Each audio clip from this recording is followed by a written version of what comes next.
Hey guys, what's going on? It's Cory here with the Crimson Command. Today I am going over my deck list for the first episode of um, our Commander gameplay.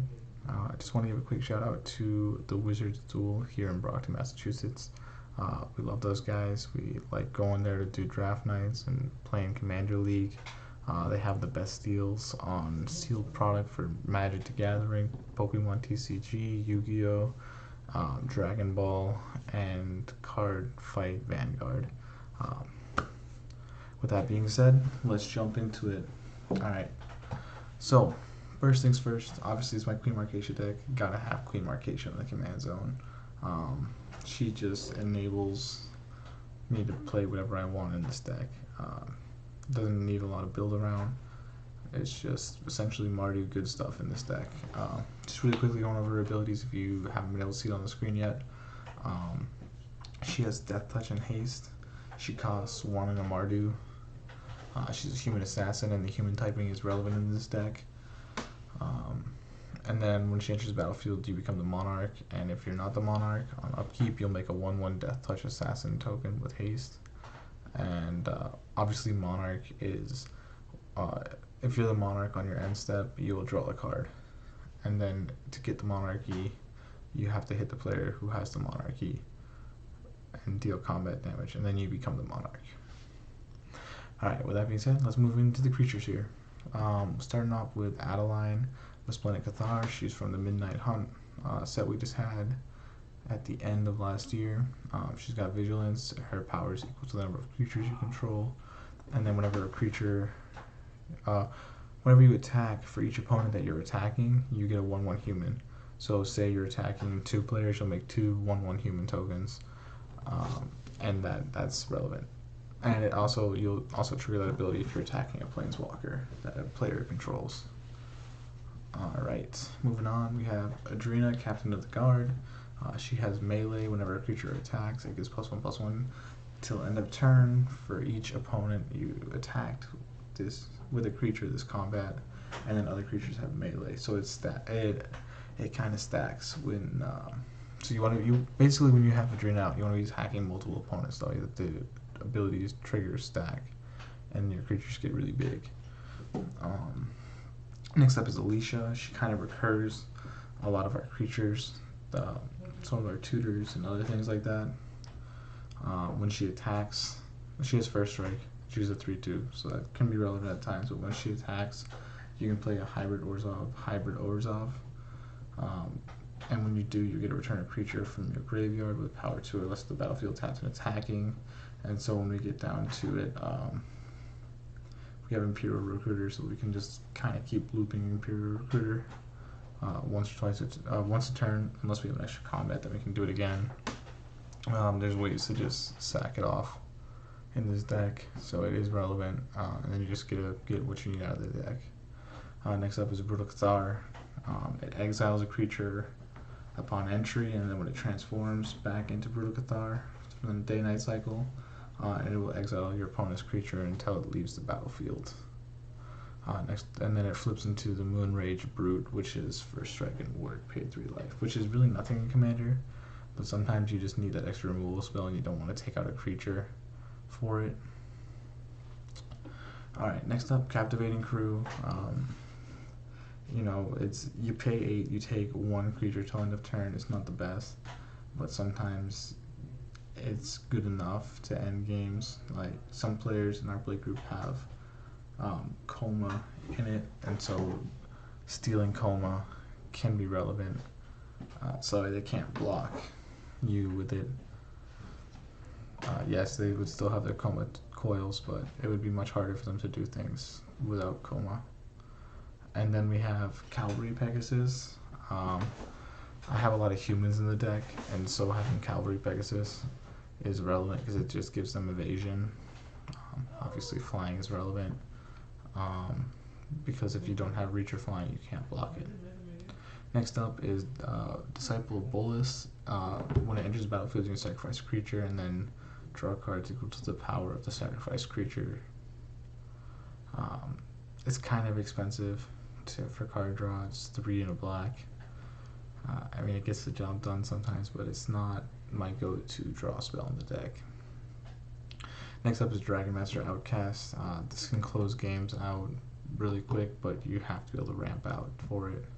And Mardu is not really well known for ramping, so it's not that reliable, but it is a human, so the typing does matter. I do play Icon of Ancestry, which I'll probably side out eventually, and Vanquisher's Banner. So those cards do care about the typing, and I would be choosing human 9 times out of 10, or 10 times out of 10. So they would, it would get the boost. Next up is Esper Sentinel, also gains the boosts off of those, and a couple other things in the deck that boost its power. Obviously, we all know what Esper Sentinel does. Whenever an opponent casts their first non-creature spell each turn, draw a card unless that player pays X, where X is Esper Sentinel's power. It's a 1-drop. It's just white. So you can get this out on turn 1. And just starts to draw so many cards if it's not answered. Moving on, Fervent Champion, also a 1-drop, first strike haste. The knight typing isn't too relevant, like the second line of text there is not really relevant, but being able to equip things for, and there's nothing that costs more than 3 to equip in this deck, so being able to equip things for free can be relevant. It just makes a nice attacker early on and a decent defender late game. Say if someone has something with Death Touch, I can just make this block it, not lose anything, and just keep pushing on. Next is Fireflux Squad. I make a lot of 1/1 tokens, and so being able to trade off Adeline's, humans, or Marchesa's Death Touch assassin tokens to get something, a permanent out of my deck, is really relevant. And not just any permanent, a creature permanent. Really relevant. I can cheat out like a Sun Titan or Luminous Broodmoth, or really anything. It's relevant for winning games because the deck wants to win through combat. Next up, I have Frontier Warmonger. Just another way to get through damage. It gives menace whenever a creature I control attacks an opponent or a planeswalker. Frontline Medic gives indestructible when it attacks with 2 or more creatures, and then I can instant speed sack it to counter a spell that has X as mana cost unless the controller pays 3. Fukumo, the Low Blood, gives creatures your opponents control goad, or not, it's essentially goad, but they can attack you too, so it's not as good as goad, but it essentially does the same thing. And then Fukumo has Bushido X, and X is the number of creatures that are attacking. So whenever you're attacking, if someone blocks Fukumo will get +X/+X, and whenever you're getting attacked, Fukumo will get +X/+X, where X is the number of opponents' creatures that are attacking you. Next up is General Kudro of Dranith. He's a banner. Whenever a human enters the battlefield, which will be happening a lot, you can exile target card from opponent's graveyard, and then you can pay 2 to sacrifice 2 humans, destroy target creature with 4 power or greater. Then we have General's Enforcer. It gives your legendary humans you control indestructible, and then you can use it as a hate bearer effect, similar to General Kudro, to make humans by exiling cards out of graveyards. So these 2 in tandem can just blow out graveyard decks. But obviously I want General Enforcer out to give Marchesa indestructible, General Kudro, Adrena and Adeline, and Alicia of course too. I want them to have indestructible so they don't die in combat. Of course we have Imperial Recruiter.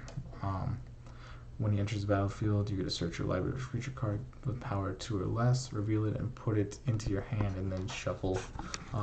Being able to get multiple triggers off of this with Alicia is very relevant and can often lead to you getting so much advantage that your opponents just can't recover. Targets that get off with Imperial Recruiter are Bolus's Disciple, not as often as Esper Sentinel is normally the main target. Fervent Champion sometimes I'll grab if I already have it out. Imposing Sovereign's a target I might go for sometimes. It makes your creatures your opponent's control enter tapped, which is very relevant again for making sure that you can get through for combat damage. Knight of the White Orchid sometimes I'll grab just if I need to fix my lands. Mentor of the Meek can be good. Mirian Crusader blows out elf decks a lot of the time because they can't block it. If you can just get them low enough and then draw Mirian Crusader, sometimes it's enough to make them scoop. And then I'll also sometimes get Sign Factor in back depending on what decks I'm playing against. If I'm playing against a red-black deck, I can just clean up their graveyard. And I'm normally sitting pretty good after that. So like I said, this is kind of like a toolboxy deck because I have a lot of ways to, I have different ways to win, but they almost all involve combat. I can turn off my opponent's decks with certain card combinations. Next up is Interpret Adversary, because we already talked about the Imposing Sovereign. He just makes my board bigger, and if I need life gain, he's got life link. Decent card in this deck. And then I have Knight of the White Orchid. Gets me a plains out if an opponent has more lands than me. Has first strike and it's a 2/2 body. Then I have Mothra Supersonic Queen. Whenever a creature I control dies without flying, return to the battlefield with flying. Gives evasion, second life. It's just a really good card, and I'm really happy to have it. And I also have it in the this artwork. I know it's actually Luminous Broodmoth, but I have it in the Mothra artwork, and it's really nice to look at. If you haven't seen one, check it out. Mentor of the Meek, just more card draw. I think I might be taking this out for Welcoming Vampire. It's just more reliable card draw than Mentor of the Meek. Even though it's only once per turn, but this one is as many times as you can pay the one once the creature enters the battlefield. Mirian Crusader, we talked about. Audric's Master Tactician can blow your opponents out. If you have at least 3 more creatures attacking with it, you can make it so your opponent can't block, or make blocks that are only favorable to you and remove their combo pieces. Ranger Captain of Eos, I can loop in this deck with Sun Titan, and it just turns off spell slinging decks on their turn, or decks that control decks. It really turns off because they can't play non-creature spells, so I just pop it on their upkeep, and essentially they just have to pass. Riders of Galvany, or Gavany, Vigilance. Really, this cares about giving my humans protection from creature type. So Derek plays a lot of vampires, Trevor plays zombies, or werewolves, or humans. Trevor plays a lot of tribal decks, I think you'll see. Or even his Dragon's Approach deck. Get protection from dragons. That could be relevant too in this deck. This card helps to get through on that, but it only gets through on one person. So I can let this die and then bring it back with Sun Titan and change it up to get protection from what I need at the time. So it's a nice little card, but it's definitely can be slow at times. Set Factor in back hoses red and black decks. Can't be blocked, can't be targeted, and when it enters, you're going to exile all the red and black cards from everyone's graveyards. Yes, this does hit me too, which sucks, but it also is just so strong, it's hard to not justify playing it. Like, you'd have to give me a really good reason not to play this card anymore. Next up is Solitude, just a really, really strong card from Modern Horizons 2. It Swords to Plowshares on a creature's body, and it can be free if you exile the white card from your hand, which is normally more than worth it. Next up is Species Specialist. Whenever when it enters, you choose a typing. Whenever a creature with a chosen typing dies, you may draw a card. This is true too if an opponent's creature dies, you would draw a card off of that if it matches the type that you called. Next up is Sun Titan. When it attacks or enters the battlefield, You can return a permanent, so lands, creatures, artifacts, and enchantment from the graveyard back to the battlefield. And it's a 6/6 with vigilance, so it can be relevant. That can be relevant at times too. But Tajic, Legion's Edge, it prevents like it has haste and mentor, but what I really care about is not getting blown out to like a blasphemous act with this card, because it prevents non-combat damage, so it deals to other creatures you control. So yes, Tajic would die to blasphemous act, but my other creatures wouldn't. Belial's Lieutenant. When it enters the battlefield, put a 1/1 counter on each human I control. If I'm very wide and I already had Adeline out and I have like 4 or 5 human tokens out, this just generates 5 to 6 more power depending on what I already have out. And then whenever another human enters the battlefield under my control, I put a 1/1 counter on Athalia's Lieutenant. And there are many ways to do that in this deck. Verge Rangers can help me fix my lands, has first strike, and as long as, let's move to the top of my library, and as long as opponent has more lands than me, I can play a land from the top of my deck onto the battlefield. Alright. Zulaport Cutthroat, I use very poorly. I know it can help me win games a lot easier.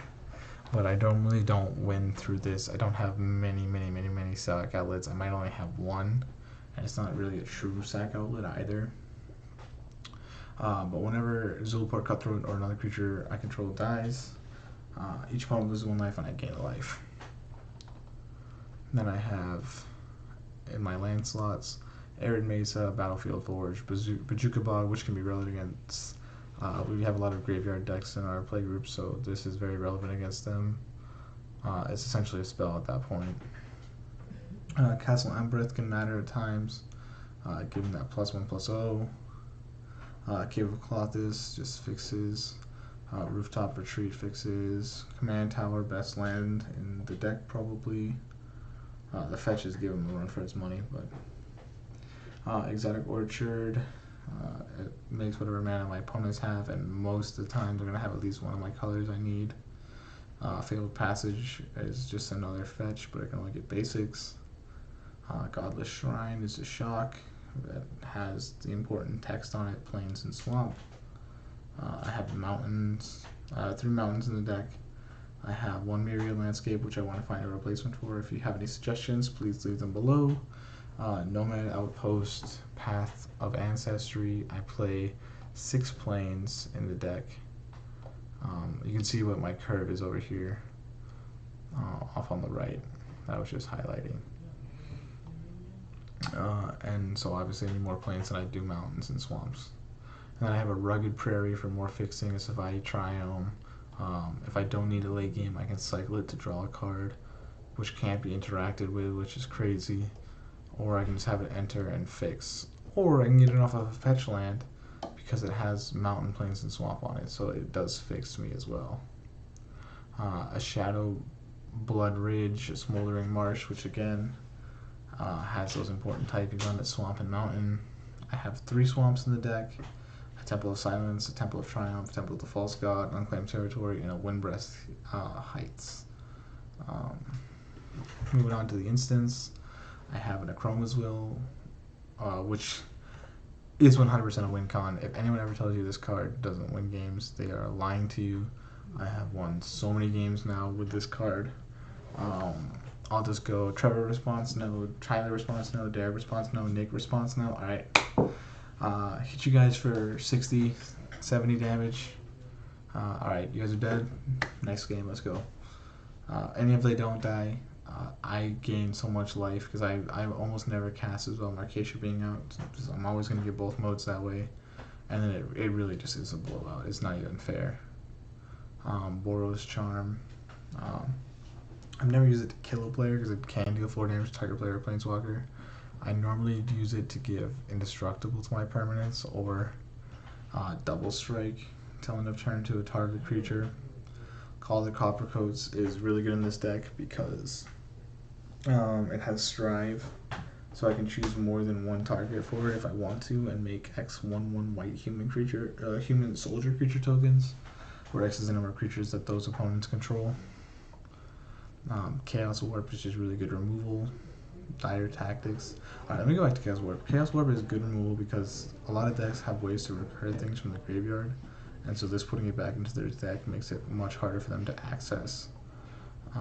Dire Tactics essentially Swords to Plowshare, except you lose life instead of them gaining life, unless you control a human. Flawless Maneuver, free, indestructibles, instant for all your creatures. Can blow out an opponent on defense or offense. Repel the Abominable. I will probably be cutting, but it prevents all damage that would be dealt this turn by non-human sources. We do have a Dragon's Approach deck, so this would stop that. And so I wouldn't die to that, so maybe I'll keep it in, but we'll see. There's a Response and Resurgence. I don't really play the Response side, I really only play the Resurgence side. It's not really the best extra combat spell, but the versatility makes it playable in my eyes. Secure the Waste to just drop more bodies, and you'll see why that's relevant in a minute. Teferi's Protection, one of the best ways to survive a board wipe, or if you're about to get killed by 1,000 creatures, it'll leave your opponent's guards down, and you'll just be able to hit them on the clapback without taking any damage or losing any permanence. Valakut's Awakening is card draw when I need it, and when I don't, it is a land if I need the land.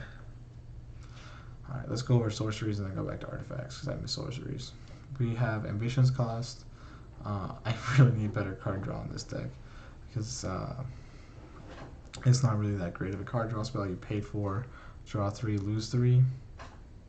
Citywide Bust, I actually just swapped out for a Wrath of God, I believe. So this isn't in here anymore, even though it probably should be, because a lot of my creatures are less than 4 that are relevant. This just kind of gets me back in the game when I'm behind.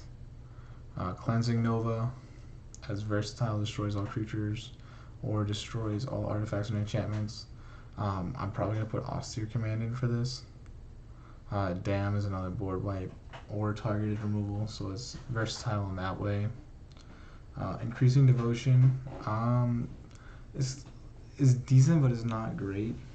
I think that, if I'm being honest, Secure the Waste is a little better, but I get to trigger this twice, so I can make 12 humans for 12, whereas I would need to pay 13 to make 12 here. But this is an instant versus this being a sorcery, so Secure the Waste is 100% better. Painful Truths is another card draw spell. Is a lot like Ambition's Cost, but it's 1 less to draw the same amount most of the time. Then we move on to our artifacts. Of course, we have Arcane Signet to fix, Command Spear. Yes, I do have the frog artwork from the Secret Lair. I thought it was funny, so I picked them up. Then I have Embercleave, which is a blowout. Costs 1 less for each attacking creature you control, so you can make it red-red, which this deck always does. And then when it enters the battlefield, you can attach it to the target creature you control. And then equipped creature gets +1/+1. It has Double Strike and Trample. And then if I need to re-equip it, it's only 3, which actually makes it. Where is it? The Fervent Champion makes the cost 0, which is kind of funny. I didn't realize that before. Icon of Ancestry, I kind of want to change out for something else because it's really slow card draw, and if I don't have a human in those top 3 cards and I spent 3 mana just to put 3 cards at the bottom of my library. Skull Clamp is probably one of the best, like maybe top 3 cards in the deck. I can just clamp 1/1 humans to get card draw. I can play Imperial Recruiter and then clamp it with the Skull Clamp, and essentially I've drawn 3 cards for 4 mana, which is the same as Ambition's Cost, but it's on a creature, and then I can bring back with Alicia, so I can just keep doing it and get way more value. Soul Ring, one of the best cards in the format, just lets you play so much more spells. Sword of Body and Mind, it's just 2 of the relevant colors in our play group, are green and blue. I have a Sword of Feast and Famine. I might put it instead of it, but we'll see. It mills 10 and makes a 2/2 wolf when you deal damage to an opponent. Vanquisher's Banner, really, really good in tribal payoffs. This is mainly a human deck, so this does matter a lot of the time. It gives +1/+1, and whenever you cast, it has to be cast. Unfortunately, not ETB. You draw a card. If it was ETB, this card would be busted and probably would have to cost more than 5. Bastion of Remembrance is in the deck. It's another Zulaport type effect. Whenever a creature you control dies, each opponent loses 1 life, you gain a life. And when this enters, you get a 1/1 human. Blind Obedience is in the deck. It gives Extort to. It has the ability to extort, so whenever I cast a spell, I may pay 1 an Orzhov hybrid, and then each opponent loses 1 life, and then I gain that much life. So when we play our 6-player games, I deal 5 damage total, so I'm going to gain 5 life. And then it also has the added bonus of artifacts and creatures your opponents control enter the battlefield tapped. And again, that's just another way for me to sneak through damage. Cathar's Crusade. I have won so many games with this card. I have a lot of respect for it. My play group has a lot of respect for it, or they fear it. Once it hits the battlefield, they're like, we need to kill him now. And even if they remove it, they're still like, we still need to kill him. I have no way to recur this in the deck, and I really should put a way to recur it because it is such a powerful win con. Because I can just pop out so many creatures in a turn that it just runs away with games. Molten Echoes makes a copy of a creature when it enters the battlefield, as long as it's a non-token creature.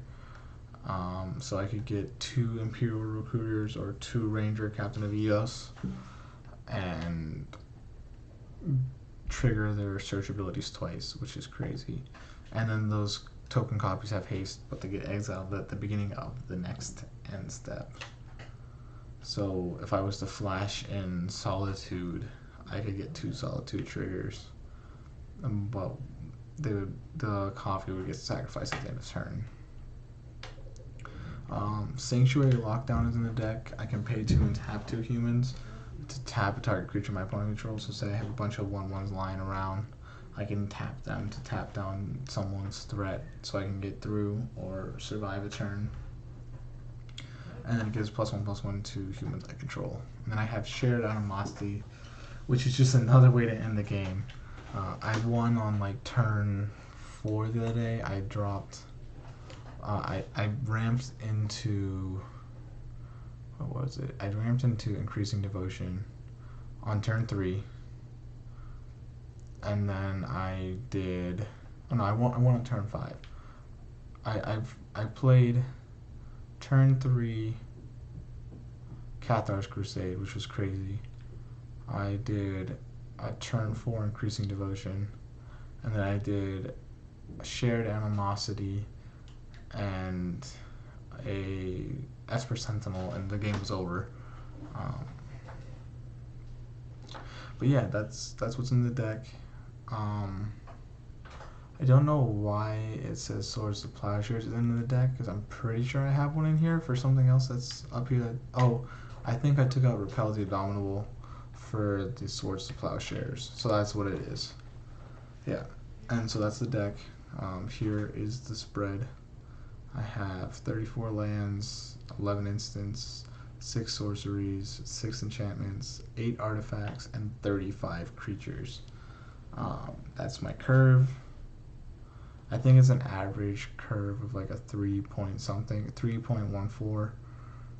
These are the tokens that the deck makes. And yeah, I hope you guys enjoyed. These are some cards I'm considering putting in. But yeah, I hope you enjoyed. Make sure to like, subscribe, and if you're ever in the area, go to the Wizards Duel. Once again, they have the best prices, and they trust me, they have the best prices. They call everyone, they check everyone else's prices, and they make sure that they have the best prices. So thank you for watching the Crimson Command. I've been your host, Cory, and I hope you have a great night.